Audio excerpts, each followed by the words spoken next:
Today we're going to have a look at the GL230 Jelly. Now I managed to pick up from Buy, the auction dropshipping sort of auction buying site that allows you to buy off Yahoo Japan.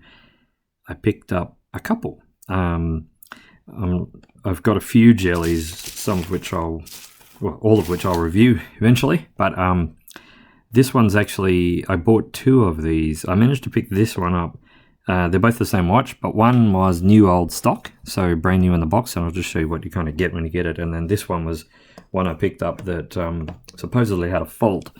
I'll show you this. So first of all, this is a 1998, I think, of these watches, and I quite like the box design that they had. I mean, it's sort of old school, cool cardboard, really, not the modern funky stuff they have, but I reckon it looks cool.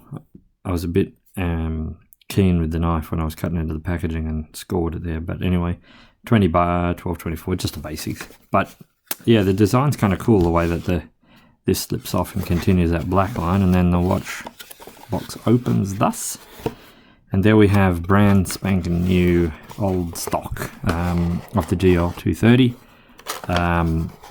with the infamous 2597 module. I'll show you the bits and pieces that come with it.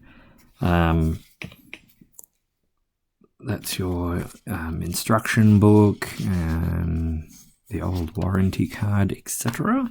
So the 2597 module, there's a lot of stuff on the web about the problems that people have with it. A lot of them came new and weren't able to actually charge the battery, and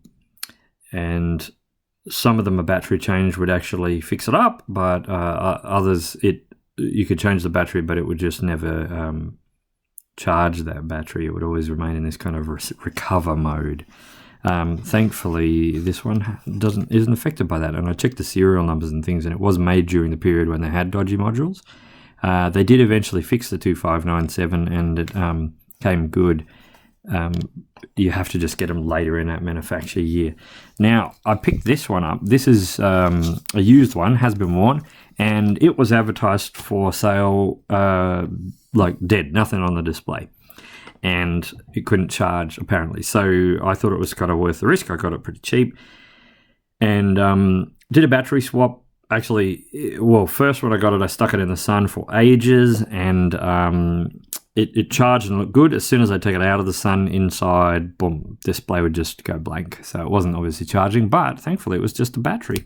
So I got a battery, cheap, kind of couple of buck battery. I think it's called the CTL16.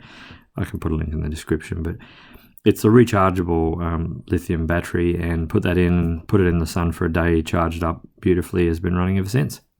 This one actually just came perfect in a box like that. Interestingly, you can see the difference, I think, there on the video. You can see the difference between the color of the jelly that has been worn and the one that hasn't been worn. Just by exposure to sun, it's faded. These are identical colorways. Especially on the band there, you can really see it, that the sun has actually faded the orange. I think the orange jelly still looks cool. You can actually see where it's faded around the bezel there, and you can see more of the black case underneath, where there's a sort of richer orange in the bezel of the unworn one. But that around the bezel is probably the most noticeable. And you can see that black case underneath, as I said. But I still think it looks pretty cool. It wears cool. All the jellies do, actually. Quick look at the case back. I mean, you guys know what these things do. Very basic functions of a G-Shock of that era. 12-24 hour time. Standard sort of time adjustment. That's a countdown timer, still shows the actual time in that box up top. Alarm, I think it's just a single alarm. Stopwatch, dual time, which is kind of cool. Actually, that's it the same, but it shows the actual your home time in the little box, and then the dual time below, and back to the normal time.